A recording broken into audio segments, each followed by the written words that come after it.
Okay, hello everybody. We are back here with once more another wonderful little live stream.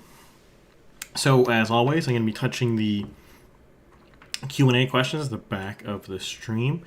And at the beginning, I'm going to start off with a little discussion point I want to make. Now, before I begin everything else, I'd like to remind everybody that if you support the work I do here, by all means, go in, press the join button, become a member of the channel. Otherwise, just do your regular YouTube things. Like, share, subscribe, and comment. But let us touch the core starting point of the video today. We are going to be discussing the U.S. trade war with Canada and the rest of the world, but also in relation to global relations and rough spheres of influence. So here I have a map I've made, and it's roughly... There's obviously going to be error bars on this. Some of it is pretty loosey-goosey. But this is the best first-order approximation I have of who different countries are. The 5 great powers, I would say. Now, some of these, like the US, are much stronger than others, such as Iran. But this is, roughly speaking, the 5 countries in the world and their spheres that, in my view, maintain a mostly independent foreign policy. And that's the key distinction here. Most countries do not operate on an independent foreign policy. Now, an interesting example of this being France. France is in NATO, France is in the EU, but they do their own things. France has fought several wars in Africa recently for their own African ally, to help African-friendly governments to theirs. That is operating independently of the US or NATO or the EU. And if you look at, say, like the Azerbaijan-Armenian war that happened a couple of years back, they did their own thing in that war. They didn't just follow whatever the US was doing, like a lot of NATO or a lot of the EU. They were doing their own thing. And obviously, Russia, China, and Iran, I think, are pretty self-explanatory. They kind of do their own things as well. Those 3 are on a grand scale allied to each other, but they are not dominating each other. Now, you could say Russia is stronger than Iran and China is stronger than Russia. But Russia doesn't do whatever China wants. Iran doesn't do whatever Russia wants. They operate independently of each other, even though they're not all the same strength. They have their own internal foreign policy. They have their own internal foreign allies that they support. Now, with that said, this is where we have to understand the U.S. trade war, and as it pertains to Canada. And the Canadian government's policies relating to this have been pretty abysmal. Now, this is not necessarily to say we should just do whatever the U.S. wants. It does not necessarily to say that we should just fold immediately. But what we're currently doing evidently doesn't work, because a lot of other allies of the U.S., Japan, South Korea, the EU broadly, the UK, just to name a few, South Korea, they have created deals with the U.S. about this trade war, whereas Canada is incapable of doing this. And I think the reason why we are struggling so much, some people have argued it's Trump derangement syndrome. Other people have argued that it's because the U.S. is uniquely hostile to Canada, with like the annexation comments and all that stuff. But the core actual issue here is Canada is governed primarily right now by a party of people who I have dubbed before in the past, who are acting more as a reactionary force. The force that brought Mark Carney to be prime minister is, in essence, a reactionary movement. Now, don't confuse this. Watch my video on reactionism if you want more details. But do not confuse this with me saying that Mark Carney is like some arch, like, absolute monarchist right-winger. That's not true, but reactionary actions and reactionary movements are not intrinsic to being like 18th, 19th century right-wingers. That's not what reactionary thinking is. That's not what being a reactionary is. Being a reactionary, the core essence of it, is to want the status quo ante. And that could be any status quo ante. It doesn't have to be before the French Revolution.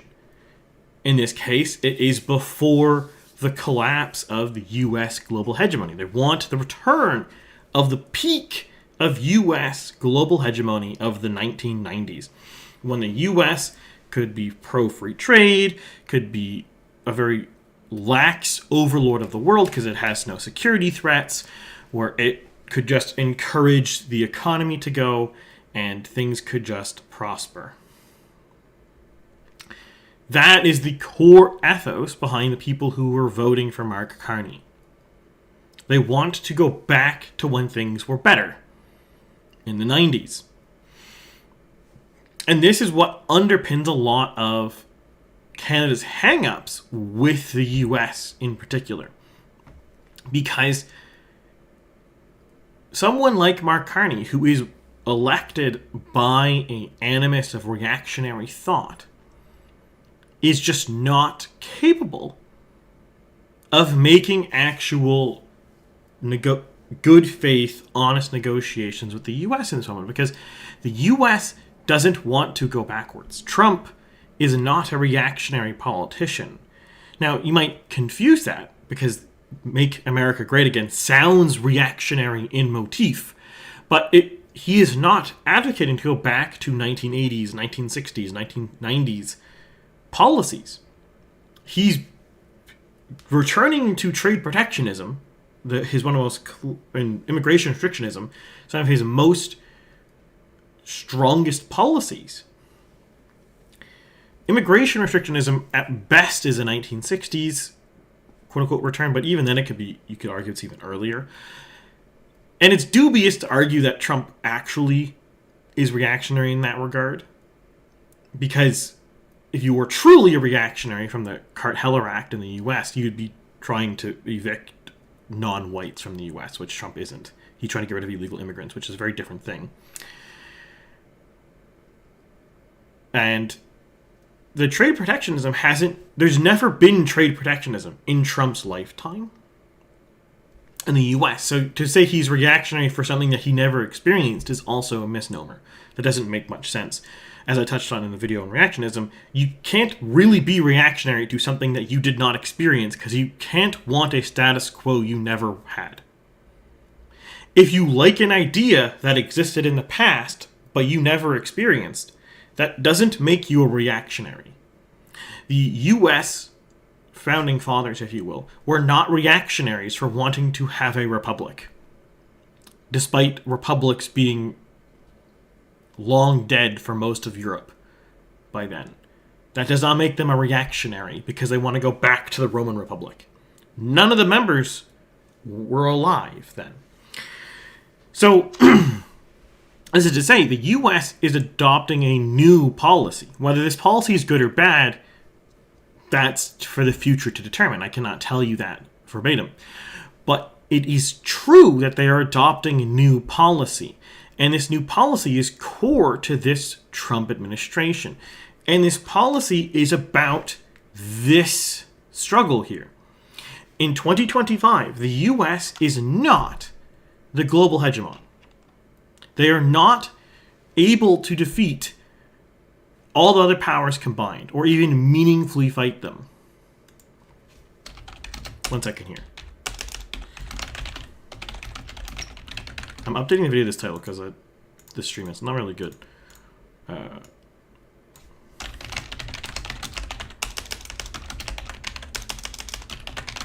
Sorry about taking that break there. I just didn't like the title of the stream.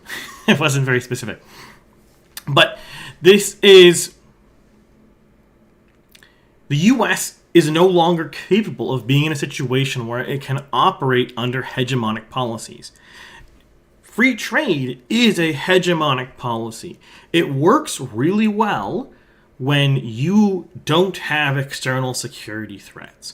Because one of the things free trade does is it allows more competitive advantage to unleash, and that allows for, theoretically, as long as everyone is doing good policies, it should spark more economic growth in the long run for everyone involved.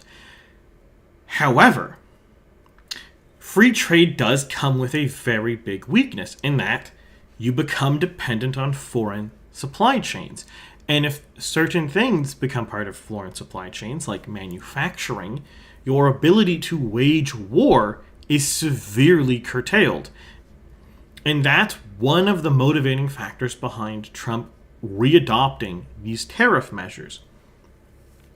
He's not doing it solely because free trade is hollowing out cities or whatever in the US. That is a factor, though you can't, I think, necessarily say that free trade is strictly bad for the US, but it is bad for certain areas of the US that are losing their industries and such. But it's not just that. If you look at, say, manufacturing, shipbuilding, steel, other things, the US is losing on those manufacturing fronts to places like China. And if you look at places like Russia, Russia has a lower GDP. It has lower actual real output of many things. But its GDP is more concentrated in things that actually help you wage war. Russia is more capable of building military equipment than an equivalent GDP of like Spain and Portugal. Or if you look at purchasing power parity terms, Russia's roughly equivalent to like Germany plus one country. I can't think of another name for it, the other country. But Russia produces more military equipment than Germany plus that other country. Now, Russia spends more money on defense, but that's not eye-wateringly big a difference. It doesn't really account for it. And this is because Russia, in the free trade world order that we had from the 90s, was a low-cost manufacturing place, so it gained manufacturing. In places like Germany or the US or Canada were higher-cost manufacturing places, so they lost manufacturing. In a world where there is no security conflicts, there is no war, there is no foreign policy that matters, that's fine. It doesn't matter if the US doesn't produce a lot of weapons, or if Canada doesn't produce a lot of weapons, or France doesn't produce a lot of weapons, if there is no need for weapons.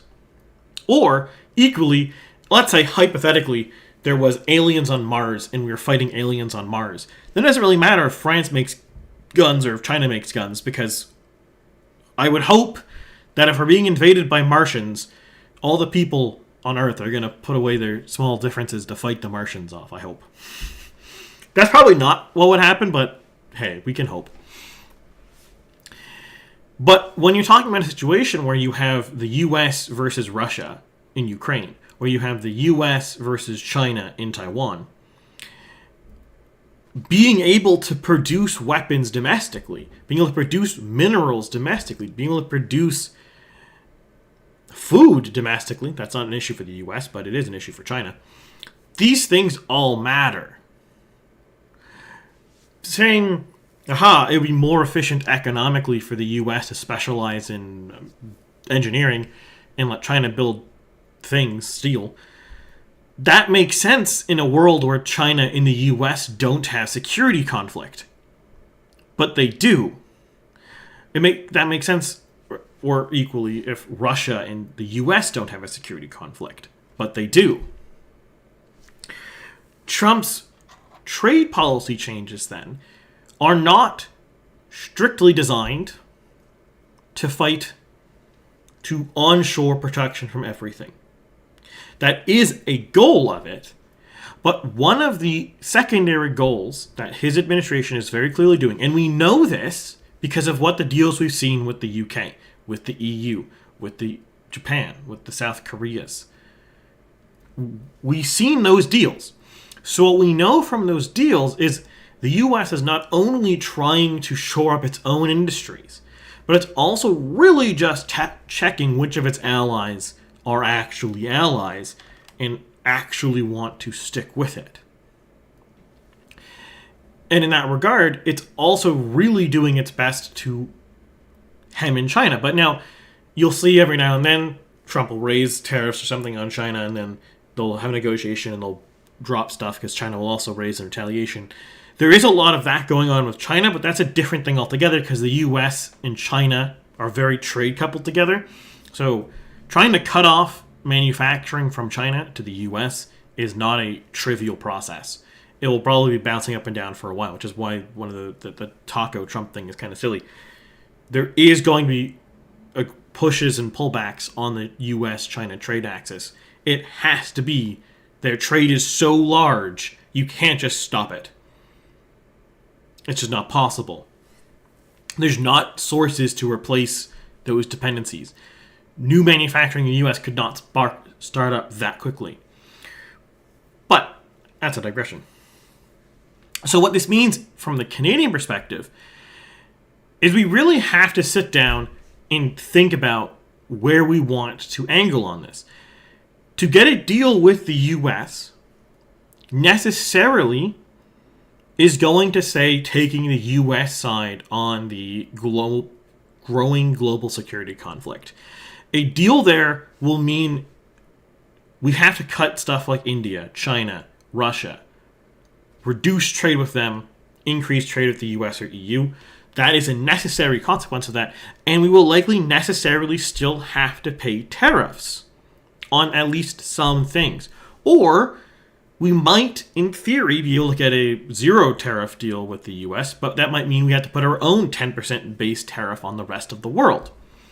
There is really no way to avoid something like that, because one of the reasons you have a 10% base tariff is not because necessarily a 10% tariff is enough to do anything in itself, but it makes it inconvenient or discourages trying to circumvent the actual tariffs that matter. If China has a 47% tariff on exports to the US, but it can sell something like... We're going to skip China for a second because I can't think of a manufacturing good that China makes that's easy to obfuscate. But for example, Russia. Russia can't legally sell oil to the US right now. But what actually is happening, and this is true in lots of Europe too, is Russia will sell oil to like India, and then India, or like the UAE or something, will repackage the oil, mix it with some other oil, and then resell that. Now, this still means that Russia can't sell their oil for as much money. But they're still buying Russian oil. It's just going through another step.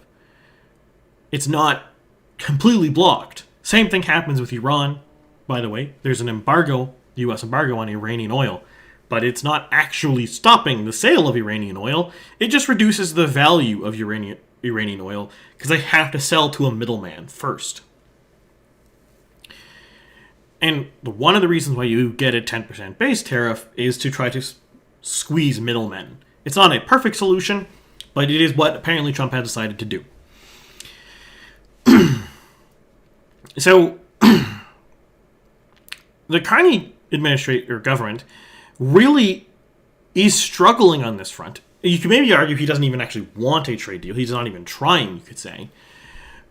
But he's struggling on this front because it doesn't seem like the Liberal Party is aware or really wants to acknowledge the current situation. They're haphazardly okay with slapping like EV tariffs on China, but then they don't want to actually properly negotiate with the US to get the other things involved. And to be honest, a negotiation with the US probably does entail us committing to buying things in the US, like giving them foreign investment or whatever. That's probably what it's going to entail. It's probably going to be like, I think the EU was like $2 billion or something dollars of buying oil from the US. Not $2 billion, maybe it was $2 trillion. Doesn't matter. It was a lot of oil purchases they're planning on buying. They committed to buying. We would probably have to do something like that. And you could argue, and I don't think you would be strictly wrong from this, that maybe we don't want to make that deal. Maybe that isn't the best interest of Canada. But at the same token, if we don't want to make that deal, if we don't want to have this agreement with the US, we have to do something else. And we aren't making deals with other countries to offset our exports. We're not building new pipelines to get our oil from Alberta to the coast. We're not building new port capacity. The only project I've seen speculated is they're apparently going to expand the port in Churchill, Manitoba up here. But that port is only open, like, roughly speaking, half the year. Maybe you could bring it up to 3/4 of the year with icebreakers. But I can't imagine, unless the government of Canada is going to subsidize the port, it's going to be very cost effective to ice break ships in the middle of winter through Hudson's Bay to the port of Churchill, Manitoba. Maybe I'm wrong. Maybe the math works out, but I'm skeptical of that. We're also, though, we're not building new rail lines. We're not improving our export capacity. We're not signing new concrete deals with other countries.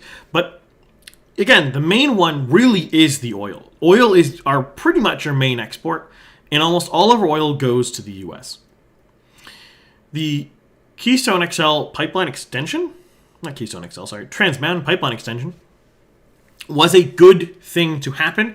It makes it a lot easier to sell our oil to the world, specifically Southeast Asia, where we get the most money for our oil because of what they're using it for. They want it more. We make heavy oil for the most part, and they want heavy oil. So there we go.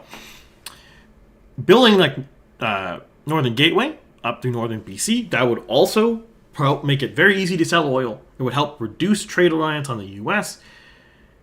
It's a no-brainer decision if your plan isn't to make a trade deal with the U.S. But we're not doing it.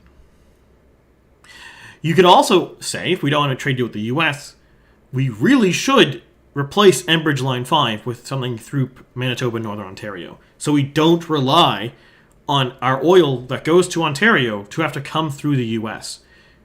From Alberta through the U.S. to Ontario makes sense if we have no trade barriers with the U.S.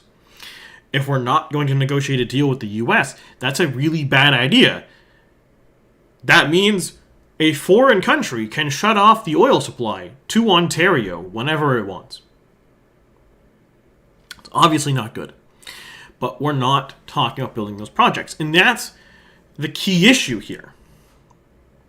It seems the Liberal Party under Carney doesn't want to acknowledge that we are in a world of global security competition. Again, the U.S. is no longer hegemonic, and its relative power in the world is decreasing. It's decreasing because the U.S. can't build ships or military equipment fast enough to keep up with China and Russia. That's one of the reasons why the U.S. pushed for NATO to do a 5% spending target for defense spending. Because if all of NATO were to hit 5%, we could, in theory, keep up with China and Russia, even if our per capita spending, our cost of manufacture is higher, we will just outspend them with more money. Though the question of whether 5% is sustainable, given the finances of most of the West, is a whole other topic altogether, which is really outside of the context and scope of this video. But,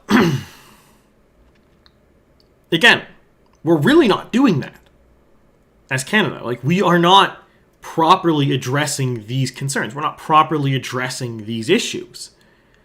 We are kind of just sitting here hoping somehow that either the U.S. courts will remove Trump's tariff powers, or that the midterms will happen next year and the Democrats will win enough seats in the House and Senate that they will pass a law to remove the tariff powers from the president. That really seems to be the only thing we're hoping to do. But the big question there is, first off, it's not clear that Democrats will win enough seats in the House and Senate. But second, it's not clear that even if they do, they will consequentially remove tariffs. Now, when Biden took office, he did drop some tariffs, primarily on U.S. core allies like NATO and Canada. But not all of them. Not all of them. In fact, he increased tariffs on China. So it's not clear that a Democrat House or no Democrat president would manifestly change this relationship with tariffs that we have. So it's a very dubious bet on that. And it's likely as the global security competition intensifies, that actually the U.S. will be more likely to keep the tariffs, and to be more entrenched on it to try to get any retention of manufacturing. Because the Biden solution to tariffs on U.S. allies to try to maintain or rebuild manufacturing in the U.S.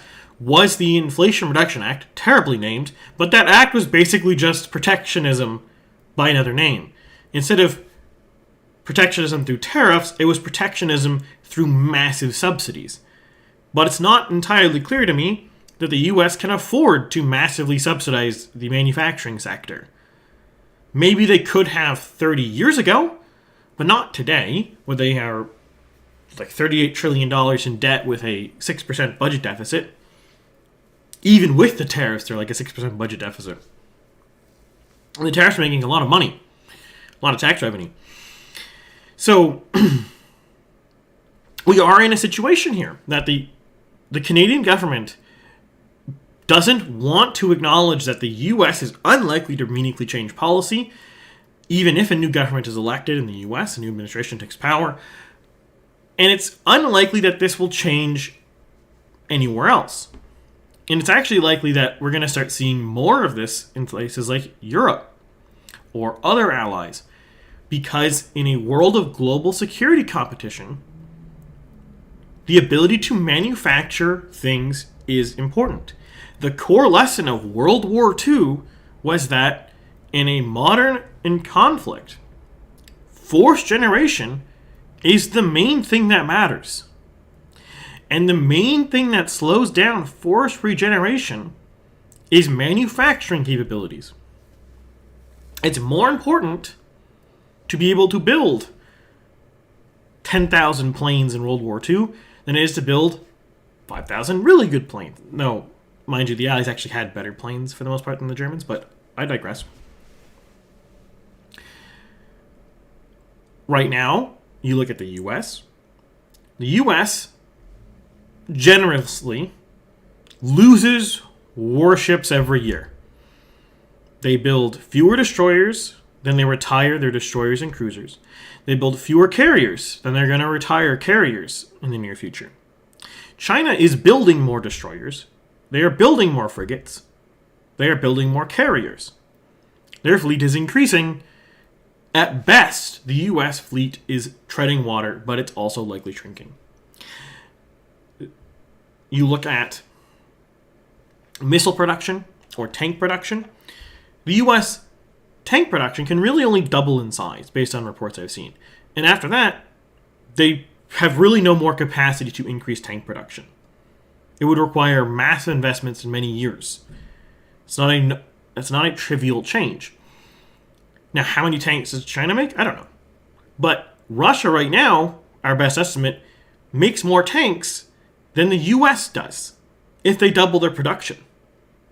And at the worst estimate, like the bearish estimate on Russian production is they are about parity with U.S. right now. And the bullish one is they make more than the U.S. could, even if the U.S. goes to war economy. That's not good in global security competition. The only asset the U.S. consistently outproduces Russia or China in is airplanes. Because as I mentioned on somewhere before, I think it was Twitter, Anglos apparently really like airplanes, so we build a lot of airplanes.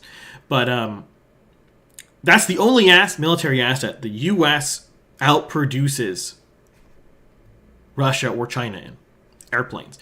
They do not build enough boats to match them. They do not build enough tanks or missiles to match them. As it is right now. Now, you could also say that China probably doesn't build enough missiles, but we don't really know either. It is very likely that on the missile front, both sides will just run out of ammunition. And you'll get what Russia does in the Ukraine, and every couple months they'll fire like a few 3 or 4 dozen missiles with a bunch of drones. That's probably what it'll end up being, missile-wise, but that's still not good. You don't want to be in a situation like that if you're supposed to be the strongest power in the world. You want to be able to actually leverage that to build things. I think in a lot of ways, people really can... Nominal GDP is no longer a very useful metric for determining how strong a country is militarily. Because a lot of things that are measured by GDP have almost no bearing on your ability to make weapons, the ability to regenerate forces. You could say quite reasonably that your restaurant industry is great for the quality of life of people living in your country. GDP per capita does accurately capture the quality of life. But if you have really good restaurants, and lots of them, and everyone eats out all the time, that has no bearing on your ability to make steel. No ability to build ships. And that's really what this U.S. trade war under Trump is about. They are in a Cold War with China. They are in a Cold War with Russia. The Ukraine war is a quintessential proxy war in a Cold War. And the U.S. and NATO allies really, because of a combination of political will and manufacturing capabilities, are struggling in Ukraine. I touched on this in a stream a couple weeks ago. Or a couple months, 2 months ago maybe? They're struggling in Ukraine because they don't produce enough stuff and they don't have the will to give the stuff they produce. But more than that, if they were to put enough equipment into Ukraine to stop Russia, they would be really struggling versus China. They don't have enough to match both powers.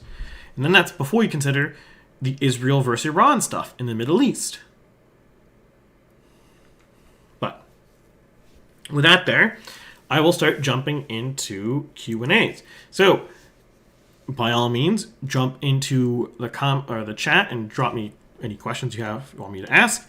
I will prioritize super chats if people drop super chats, but for now, let us touch the first question. We're going to go with ones that were asked over the course of the last month.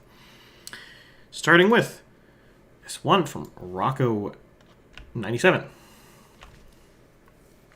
Can you explain the difference between a hate crime and a regular crime? Is it considered a hate crime to hate the hate crime? Its next step is dislike will be a crime? So a hate crime, supposedly, is a crime where you are motivated by hate to hurt somebody. It's kind of a dubious distinction because by definition, to intentionally harm someone is to hate them. So it is a bit of a dubious distinction, but they're trying, what the people who use hate crime are really trying to use that to mean like you are disliking someone because of their race or their gender or whatever. But again, it's not a very clear distinction because anything that would actually be meaningfully considered hateful is by definition hateful regardless of who you do it to. Like, if I murder you, that's hateful. Murdering you because you're black is not more hateful. Like, you can't... Like, to be clear, to hate someone is a mortal sin. If you're Catholic, I'm Catholic. So, killing someone's also a mortal sin. But you don't sin more because you... it doesn't make any sense, ontologically speaking. And so the only meaningful distinction it can be is, like, if you could say what they do is they say it's a hate crime to, like, insult somebody or to use, like, a racial slur or something like that, which is a bit silly. Like, putting mean words on the level of killing someone in your heart, which is what hate is ridiculous in my mind. Our next one here. Oh, I'm going to come back to this one.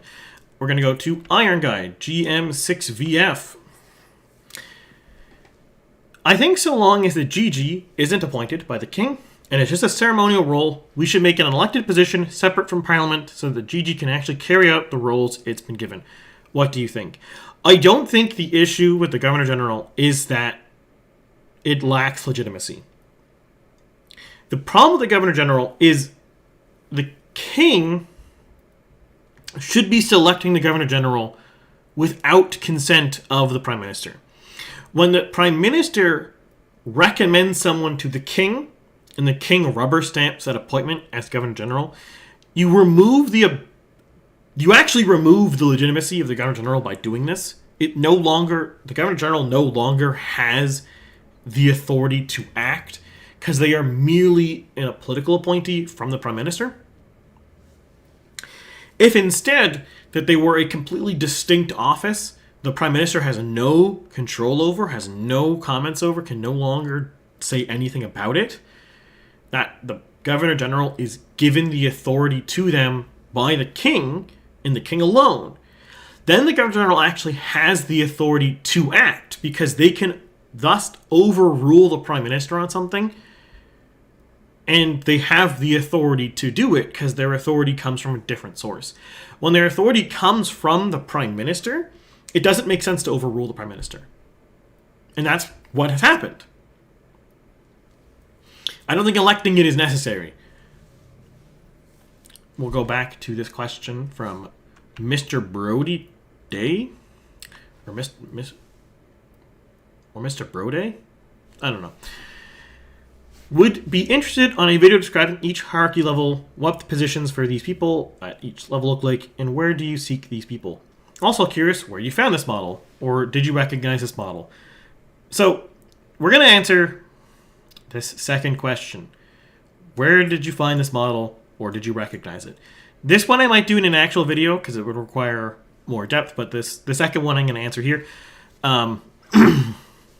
This is an interesting question. So this is relating to my BC video I released on Monday. You should check that out if you want to have more discussion on that. It wasn't the best delivery because I recorded that video when I was really tired, but hey, sometimes things happen. So the model of how the left and the right work. So just to summarize, I consider the left to be a egalitarian-focused table model where you have some people who sit on a table and they're mostly equals, and then you have everyone who's not on the table, but they're only one step removed from the table. And then on the right, you have this hierarchy model where you have the leader has lieutenants, each lieutenant is in their own sense a leader who has lieutenants, and so on and so forth, until you get to the lowest level, which would be someone like me, who is just a guy. I might have a podcast. People might watch this podcast, but I'm just a guy. No one reports to me yet. One day. And that's how the right hierarchy would work. Now, where did I come up with this? So this is not a model I found elsewhere. This is a model that I have designed myself because it seems, and it's based off of my analysis and study of politics in Canada and the world. And for those curious, I have actually done quite a lot of this, not only for the purposes of this channel, which I've done quite a lot. I've done like 9,000 or 10,000 hours now of poll and political analysis for this channel. Not all of it was posted, but, research and stuff. But I also did study this in university. I do have a background in history. I almost double majored in history, but I didn't because I didn't take a course. I literally missed one course. And I could have taken that course, but I didn't because I didn't remember. And all the sources I studied in history were about government, like the French Revolution, the American Revolution, the Russian Revolution, the Polish-Lithuanian Commonwealth, the Czech Republic. Like, I studied a lot of government stuff in history, so I do have a background here. So this model comes from my own research and my own thought, and basically, it's trying to match what you see in the wild. In the wild, left-wing parties are very united, for the most part. You don't see in Labour right now the left wing exploding because Labour is unpopular. Yes, there is some other left wing parties like the Greens or the Lib Dems who are gaining some ground right now, which I'll touch on in more detail because there's a question in chat about that. But you don't see Labour exploding. Labour's not fracturing to different areas. You don't really see much defections from Labour. If you look at last year in the Liberal Party of Canada, you didn't see defections from the Liberal Party of Canada. You didn't see defections from the Nova Scotia Liberal Party when it was going to implode. in 2021. Or sorry, 2024. You didn't see defections from these other parties. They don't break off and form new parties. What happens is these parties stay united, and either they sink together or they rise together. You look at the Liberal Party, and when they replaced Trudeau with Carney, they had to replace him with Carney because everyone else on the table had the same ideas. They needed to bring an outsider in because everyone there agreed. And that's why it took so long to kick Trudeau out, because no one disagreed with Trudeau on the table. Trudeau was the face of the Liberal Party, but he was not the genesis of the ideas. Whereas you look at the Conservative Party of Canada, O'Toole was couped. Like an actual literal coup d'etat happened in the Conservative Party in 2022 because of the Freedom Convoy. He was removed from leadership because one faction leader, Pierre Poilievre, the leader of like the bluish Tory types in the caucus, executed an actual literal coup. Like, this isn't just, they voted him out. Like, they carried out an actual coup. Yes, it was a legal coup, you could argue, but it was an actual literal coup that was carried out. And then this Poilievre went on to win the leadership race handily, become the leader of the Conservative Party. But that didn't happen in the Liberals. There was internal dissent, and there was pressure on Trudeau to resign, but Trudeau ultimately resigned of his own will. O'Toole was couped and removed from the Conservative Party. And now he's just a guy who kind of floats around on Twitter arguing with people, which is actually kind of funny. But that's not how it works. You look at how the BC United Party exploded in 2023, 2024. John Rustad left, joined the Conservative Party, or was kicked out, joined the Conservative Party, and that brought a bunch of people. Then you have people like Bruce Banman leave. You had, I can't remember her name, but there's a Chinese girl from Richmond left. There was Eleanor Sturko left. And these people left, and they brought factions with them. It wasn't just that, I can't think of her name off the top of my head, but the Chinese BC United politician from Richmond left.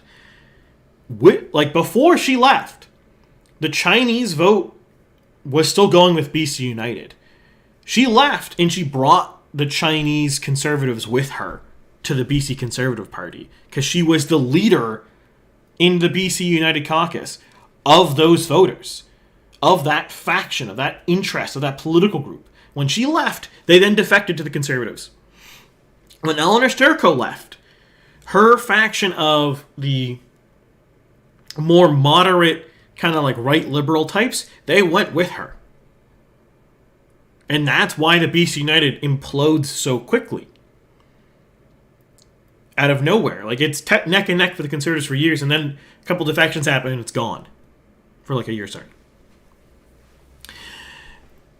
And this just seems to match the reality of how I've seen the parties act and how these actions occur. You look at the Republican Party of the U.S., it's the Democratic Party of the U.S.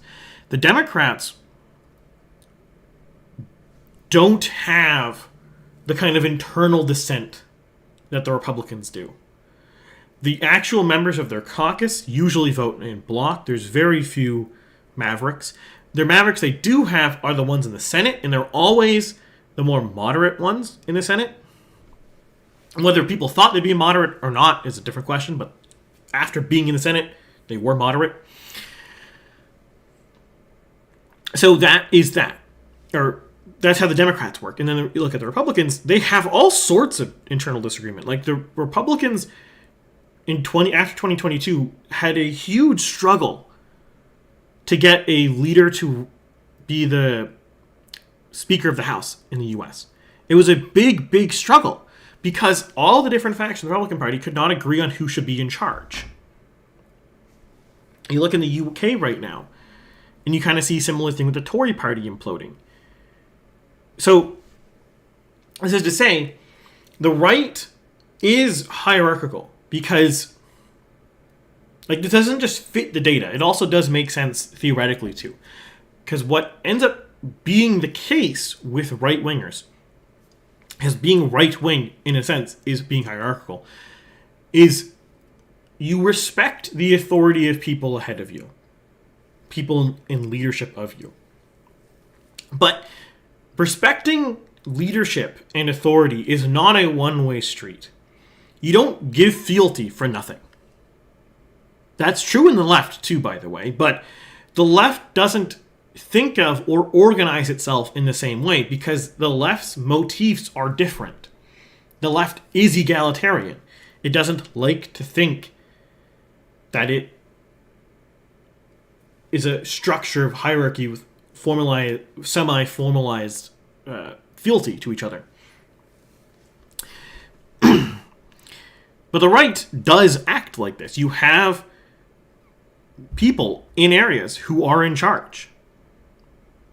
You have leaders in charge. And that goes all the way up to the caucus, where the caucus has discrete, concrete factions that do not always agree in very substantial ways. But I'll pin that there. Comment on this video, or I guess in chat. I can maybe do some more if people want more discussion on that. But it is based off of my own research, really. And it'd be hard to go into more depth on this without actually writing a research paper for you. We do have a super chat here, so we're going to skip to super chat before I go back to questions in chat. This is from Marco Perusa. Thank you for the super chat, by the way. If I'm the Conservatives, why not go to an election? Cons have a better shot of winning if it is a domestic issue versus Trump. I think there's more to win than the political analysts are saying. I don't think the Conservatives... So, right now, the Conservatives don't want an election. They are better positioned, perhaps, than they were in March for an election. But the polls are not great still. Carney is still having the benefit of the doubt with the core issues on the economy and foreign relations. And the most reliable voters, the elderly, are still behind the Liberals. So the Conservatives are hesitant to go for an election this early. And the other big issue is the NDP is really broke for many reasons. But I think there's a hope that the NDP, after their leadership race, will be in a much better fiscal position, and with a concrete, real leader, will be in a much better political position to try to push the left flank of the Liberals. I don't know if the NDP can revive itself, but if the NDP is at least able to force the Liberals to worry about their left flank in a way that Singh could not, this does have the ability to force Carney to act. And if Carney can be pulled away from the center, that would hurt him politically and make it a little easier for the Conservatives. It makes it easier for them to strike a difference on social policy if the Liberals have to move to the left to deal with the NDP. And with that, you will see the Conservatives probably vote down the budget, and you'll probably see the Bloc vote down the budget. But I would expect some people to be absent from the vote, or the NDP to abstain, so that the vote does pass. I think the earliest election we'll see would be the spring. Unless Carney does really hilarious shenanigans, like a bunch of the Liberal caucus doesn't show up to the vote, which would be really funny.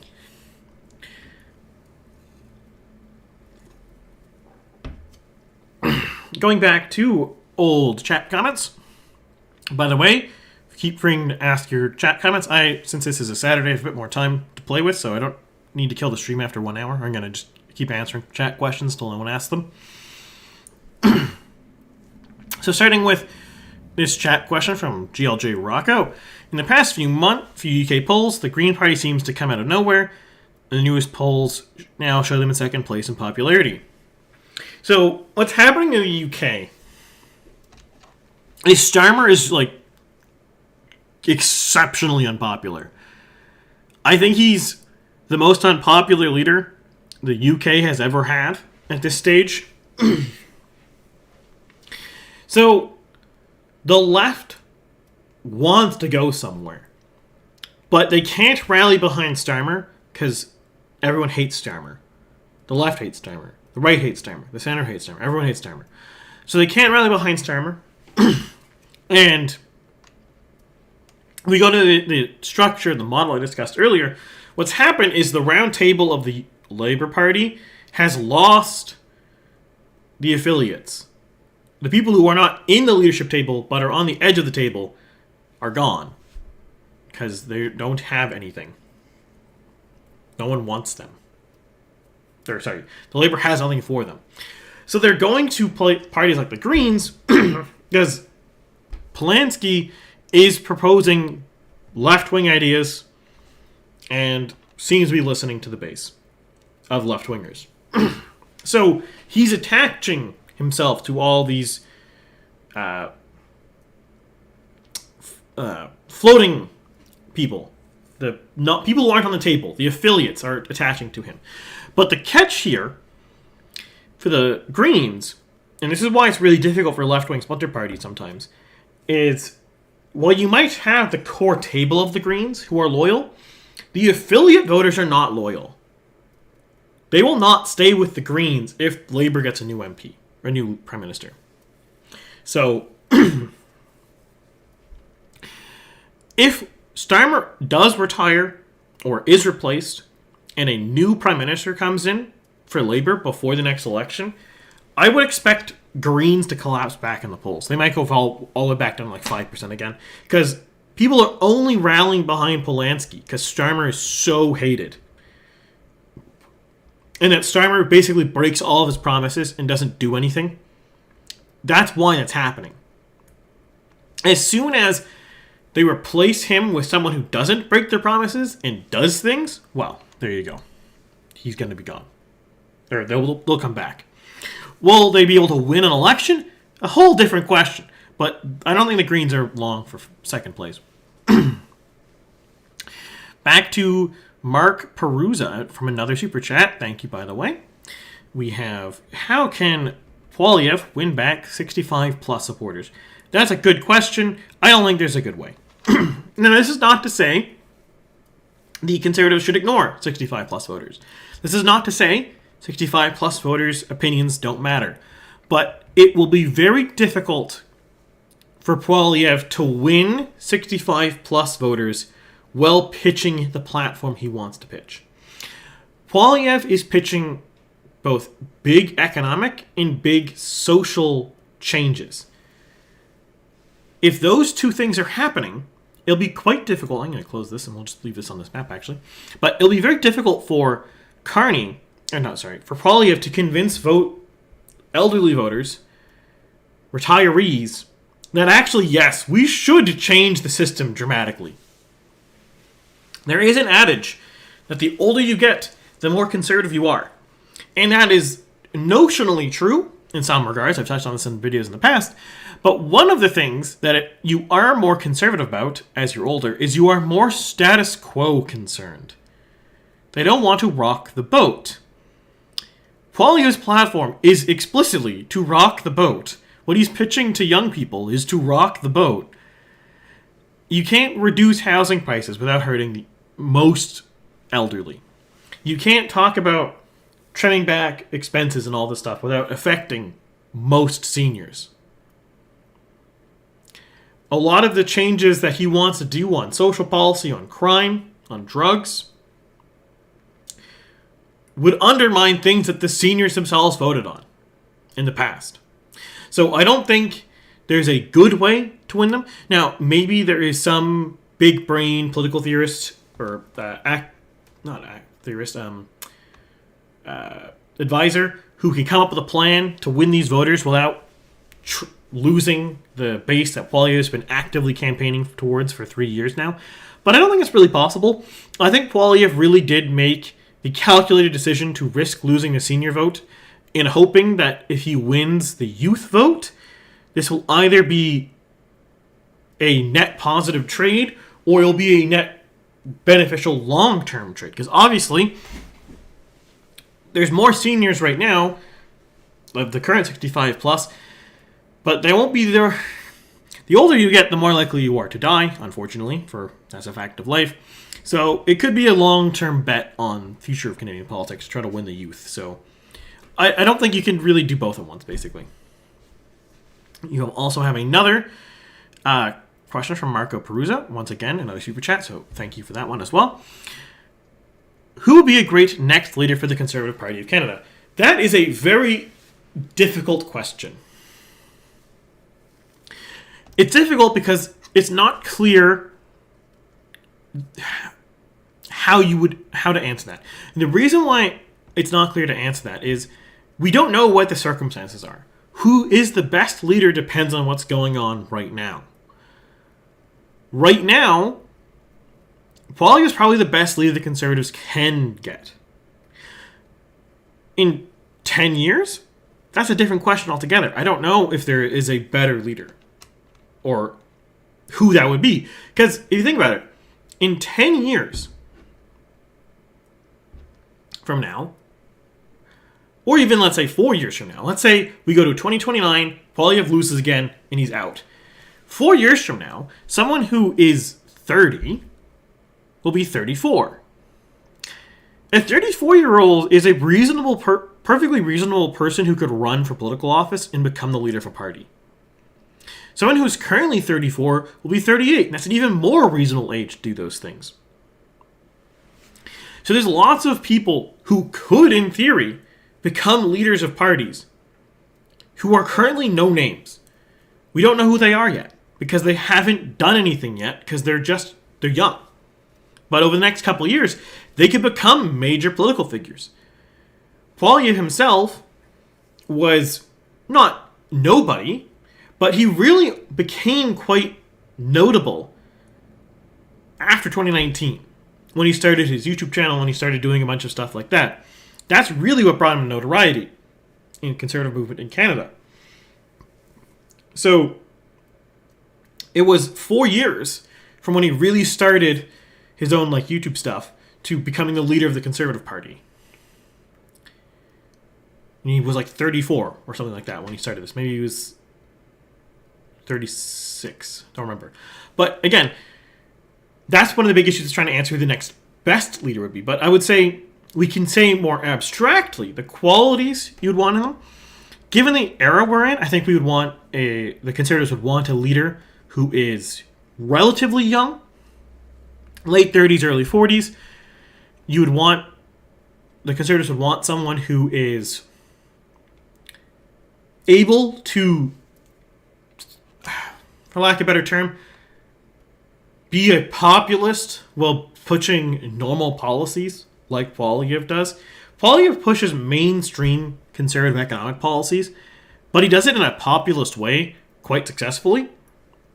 And that, I think, is a necessary prerequisite in the near future for anyone who wants to be a proper conservative leader. You have to somehow be able to pitch to voters normal conservative fiscal policy and economic policy in a populist way.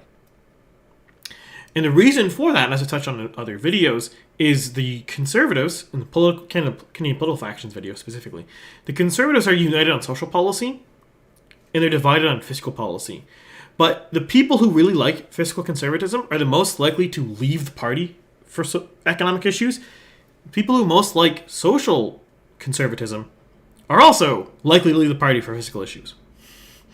Now, you can keep them together if you're very strong on social issues, but if you can manage to pitch to the fiscally liberal voters fiscally conservative positions that sound good to them, then it's the best of all worlds. You can be socially conservative and win everybody, but you can also convince people in the purple quadrant that the blue quadrant policies are what they need.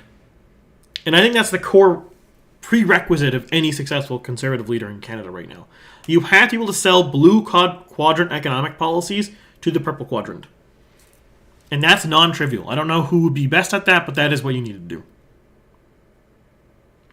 Another question from GLJ Rocco 97. Is Newfoundland and Labrador going to flip to the Federal Conservative Party in the next federal election because of the recent provincial election last month? Probably not because of the provincial election, but the provincial election is just part of the trend that's happening in Newfoundland. As if the new Newfoundland government continues to do what the Newfoundland has been doing for the last 10, 15 years, which is focus on mining, oil and gas as big growth industries, and the economy does well, relatively speaking, in Newfoundland, and a lot of these issues are fixed that Newfoundland has, I do expect Newfoundland to continue to move conservative. Now, this is an interesting point people often forget. Saskatchewan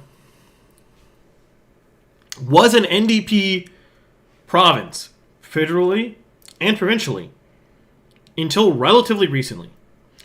And one of the reasons it switched is because the province, the NDP went silly federally, which is part of the problem. But the province's economic profile ended up matching the base of the Conservative Party. It was very big. Oil was a big boom industry in Saskatchewan. Mining became a really big boom industry. It was always a big industry in Saskatchewan, but it grew over the last 30, 40 years. And farming relatively declined. Now, the NDP has alienated itself from farmers, so farming is now actually a really pro-conservative position, but in the 60s, 70s, 80s, farmers are more split, because the NDP back then was more of a social conservative, fiscally liberal party than it is today. But this is to say, if Newfoundland keeps moving the way it is moving, I expect it will be getting bluer. I think the 3 seats that the Conservatives won federally are safe going forward, barring the Conservatives really screwing up. And I think Labrador and Avalon will probably be in play next federal election in Newfoundland. I have yet another super chat from Marco Perusa. Would the LPC win a majority if an election happens? No, not necessarily. It depends, right? So I'm going to have a video out on this on Monday about Canada federally, but the summary, the Liberals have the advantage in the polls, but they're not polling in majority territory. So it would not take a lot for them to do worse in the next election, though it is possible they could win a majority. It's not a surefire thing, but I suspect they wouldn't do better. They'd probably still win the next election, but I don't think they would necessarily gain seats, basically.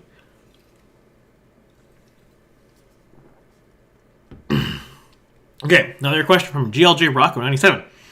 Is Canada the most important country to the U.S., and are we just as important to them? They are the most important country to us economically. We are, I think, the third biggest trade partner they have. We are a really big security concern, though, for the U.S., because we have a really big border with them, and we're right by them. They really want... The U.S. foreign policy, as it pertains to Canada, wants Canada to be either a friendly vassal state of the U.S. or politically impotent, essentially. I think it'd be very, very difficult to find a middle ground for the Conservatives. Not the Conservatives. The U.S.-Canada relations there.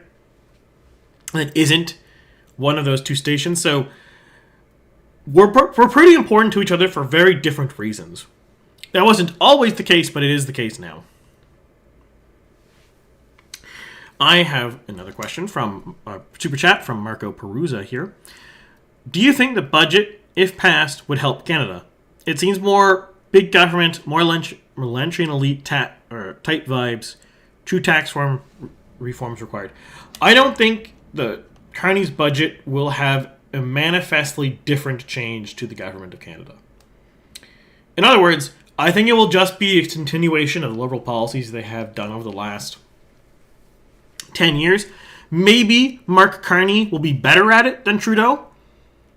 Like, it's very possible that Carney will present a budget that the net effect will be better than what the status quo was under Trudeau.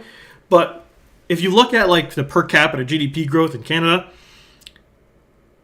doing better than Trudeau is a very low bar. I don't think it's necessarily going to be a meaningful change, though. I would not go into the next or into the budget and expect it going to manifestly change the status quo. Another super chat from Marco Perusa. What do you think happens with supply management? I don't think it's going to ever be changed. Maybe one day in the far future, if we are in a situation where a party can form government that does not rely on winning any ridings where there's dairy farmers, maybe then something will happen to supply management. But as long as the Liberals or the Conservatives or the Bloc are the three major parties, and all of them have a significant base in dairy farming country, I don't think it's going to be changed, because all three of them do not want to lose their votes in places that farm or that have dairy or chicken farms, basically.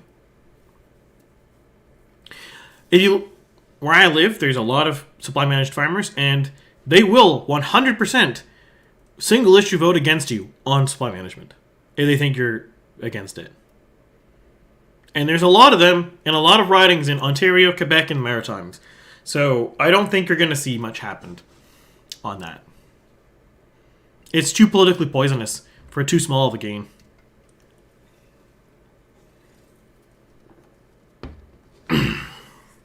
Okay. Another question from GLJ Rocco 97. Is the world going to have a 1820 till start of World War I, an arms race thereby? Could we see a world war in the late 2000s? If I were to bet, we're going to put us in a timeline, I think we are more likely to see a Great Depression 2 than we are to see a world war. But I think a world war is going to happen eventually, just not... I think we'll have an economic implosion first. And the reason I say that is literally every country in the world is wildly over-leveraged on debt, and pretty much every country in the world, budget deficits are growing because of medical and retirement pensions are blowing out of control because no one's having children, and the senior population is exploding. And I think it's just going to collapse the economy at some point, but we're not there yet. And it will be after the economy collapses and rebuilt that I think a war would happen. Because I don't think the US or China or Russia has a stomach to fight a great power war right now.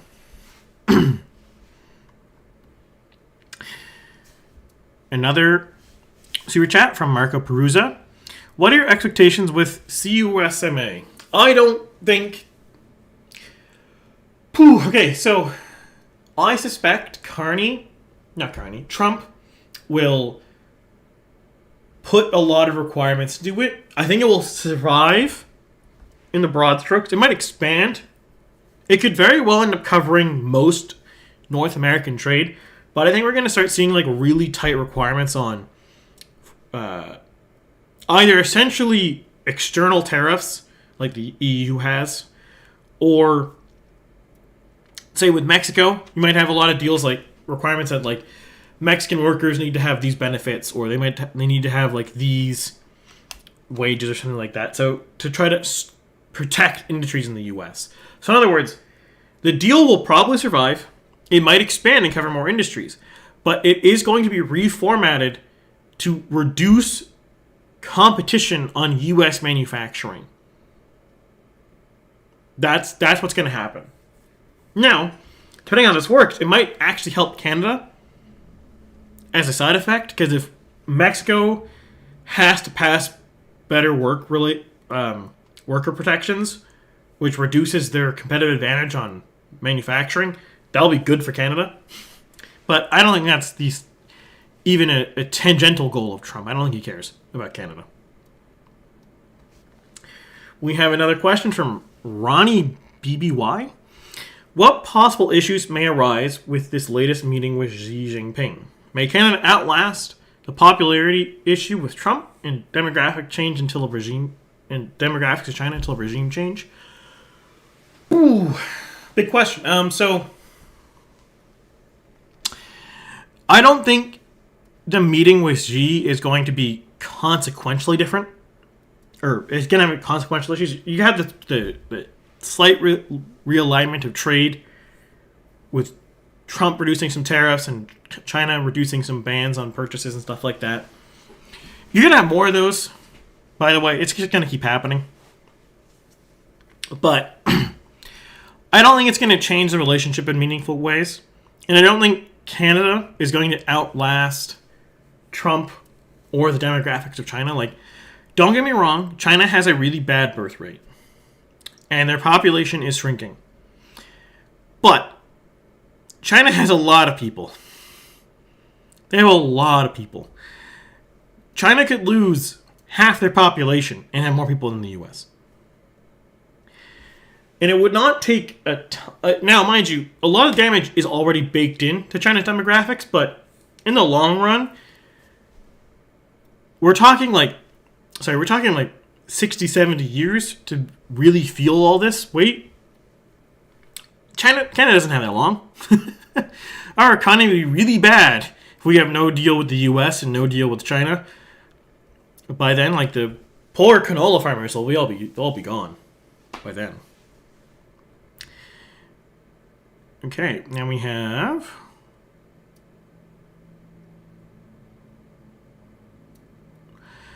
a question from Crucible. Heard America can't maintain free trade shipping lanes due to building supercarriers instead of destroyers. Is this true, and why would they do this? So, this is an interesting question. I don't know if that is an issue with the maintaining free trades because of building too many carriers, but the reason they don't build enough destroyers and frigates is because twofold. The U.S. Navy underwent massive wonder waff syndrome over the last 30 years.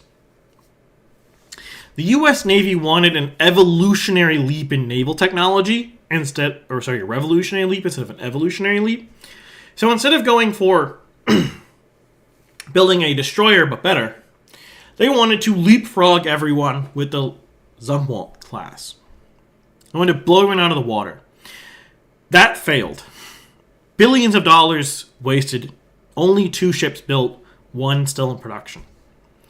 Then they wanted to try to do something novel with their frigate program. And they had the Freedom... Is it the Freedom class? I don't recall. But there's a certain frigate they were building that's supposed to be really fast for coastal water, for littoral water operations. It was supposed to be really flexible. You could switch in and out modules so you could do different missions and all that stuff. Utter failure program. The ships barely work. They cost too much money, and they're all being scrapped already, and they're not very old. So, the lack of frigates and destroyers is not an intentional policy choice. It is the artifact of the U.S. not having enough shipbuilding capacity for various reasons, mostly because they don't build enough ships, ironically. Like, you need to build a certain volume of ships to maintain shipbuilding capacity. One of the issues being they only build like 2 Arleigh Burkes a year. Maybe they build 3 now or 4 now. But in the process of building a destroyer, you have staff that are only needed for certain parts of the day, the job. Like, you'll have like 6 months or so. We have your electricians and pipe fitters and all those kind of trades doing stuff, and then they get laid off for 6 months. It might be 4 months. Doesn't really matter. That makes it really hard for people to want to be in shipbuilding. Who wants a job where you get laid off every year? So, if they built more ships, they could reuse these workers and not do constant layoff cycles. But they don't. They don't build enough ships because they wasted all their budget on these boondoggle Wonder Waff programs that didn't work. And this came to a really big price. And there also was the issue that Bill Clinton, and then, for the most part, Bush, and certainly Obama, clawed back spending on the U.S. Navy for building more ships. So, a very large portion of the U.S. Navy budget was in Wonder Waffs, and they all failed. And then they didn't have enough budget going into conventional ships. I have another super chat from Marco Perusa. Carney is to unveil his new climate competitiveness with a focal point being an industrial carbon tax. Can the CPC use this as an attack wedge? I don't think so. At least not without investing a lot of political capital, because a lot of regular people think the carbon tax is dead, even though the industrial carbon tax still exists. So the Conservatives can still plan on getting rid of the industrial carbon tax, but it would require a lot of political capital to convince people that it still exists, and then that it needs to be gone, and how it affects them. Like, I'm not saying it's impossible. Someone could do it, but there's lower hanging fruit, such as the drugs, crime, and immigration topics. As always, you can also talk about reducing general taxes. I think those are lower hanging fruit and more popular to do, so I think we're not likely going to see them use it as a tax wedge, but I guess if they wanted to invest enough, they could do it. But it's not likely.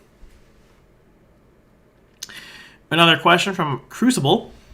Have you heard about the recent news regarding something about a BC Supreme Court Cowichan's title decision possibly stripping away people's homes? I have heard about that. I don't have anything to say because I don't know enough details other than superficially it sounds really like the courts made a really bad ruling.